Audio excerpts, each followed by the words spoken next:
On se sert du pavot pour fabriquer la morphine, ou encore, et là on va le voir aussi, la pervenche de Madagascar, qui est un puissant anticancéreux. Voilà, elle a l'air toute jolie cette plante, et pourtant elle est extrêmement utile. Sur les 87 anticancéreux qui avaient été mis sur le marché entre 85 et 95, les 2 tiers proviennent encore une fois de plantes issues de l'Amérique du Sud. C'est dire l'importance de ces réservoirs tropicaux. Alors il y a des chercheurs de l'INRA, de Nancy et de l'Institut national polytechnique de Lorraine qui ont mis au point une technique originale, une technique d'avenir pour pallier à cette pénurie, en tout cas celle qu'on imagine si on continue de déforester n'importe comment. Et cette technique s'appelle la traite des plantes. On va voir tout de suite un reportage. C'est un reportage de Géraldine Doucier et d'Alexandre Delaval.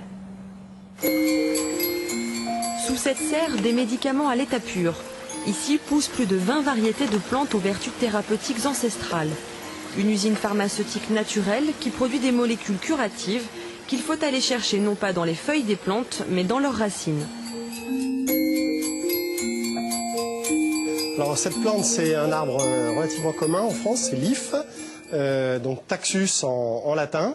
Et cette plante produit énormément de toxines, mais parmi ces toxines, il y a un anticancéreux, l'anticancéreux le plus utilisé dans le monde. Cet anticancéreux, c'est le palitaxel. Jusqu'alors, cette substance était récoltée dans l'écorce de l'arbre, ce qui conduisait inévitablement à sa destruction. Ici, les chercheurs ont choisi de prélever les molécules sans tuer la plante. Pour cela, ils la cultivent hors sol. Ses racines ne sont pas emprisonnées dans la terre, elles sont faciles d'accès et les chercheurs n'ont plus qu'à stimuler la sécrétion des molécules. On simule des stress au niveau de la plante, on fait croire à la plante qu'elle est stressée alors qu'elle n'est pas du tout, au travers de médiateurs chimiques qui vont surproduire, qui vont faire croire à la plante qu'elle est attaquée, et la plante va se mettre à produire des actifs végétaux qui sont en fait des molécules de défense pour la plante. Une fois les racines gorgées de molécules, reste à les récolter. La technique consiste à traire la plante toutes les 2 à 6 semaines selon les espèces. Eh bien, on plonge ici les racines dans une solution qui contient un savon, un tensioactif, qui va permettre de faire des pores dans les racines. Et ainsi, les molécules vont se retrouver libérées dans la solution. On voit là la solution qui se colore légèrement. Donc les molécules sortent des racines pour se retrouver dans la solution. Une fois les molécules libérées, il faut les capturer. C'est la 2e étape, direction le laboratoire. Nous allons faire l'étape de piégeage qui va permettre de concentrer la molécule sur une résine solide, ici. Donc on va passer la solution sur cette résine à l'aide de cette pompe. La résine filtre la molécule qui sera ensuite purifiée.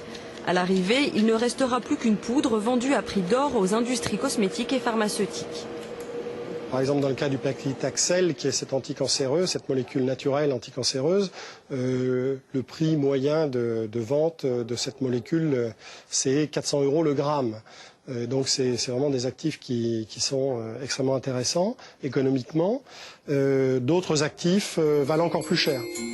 Un marché porteur, d'autant que la plante à traire n'est pas soumise au rythme de production de la nature. Cette technique permet donc plusieurs traites par an et répond ainsi aux besoins croissants des laboratoires, tout en préservant les espèces les plus menacées. Donc voilà, c'est une technique efficace, économique, écologique, elle protège la plante. Ils ont déjà testé, alors cette technique a été brevetée évidemment par les équipes, et ils l'ont testée sur une 20aine de plantes médicamenteuses, et ça marche dans 8 cas sur 10. Donc c'est vraiment une voie d'avenir.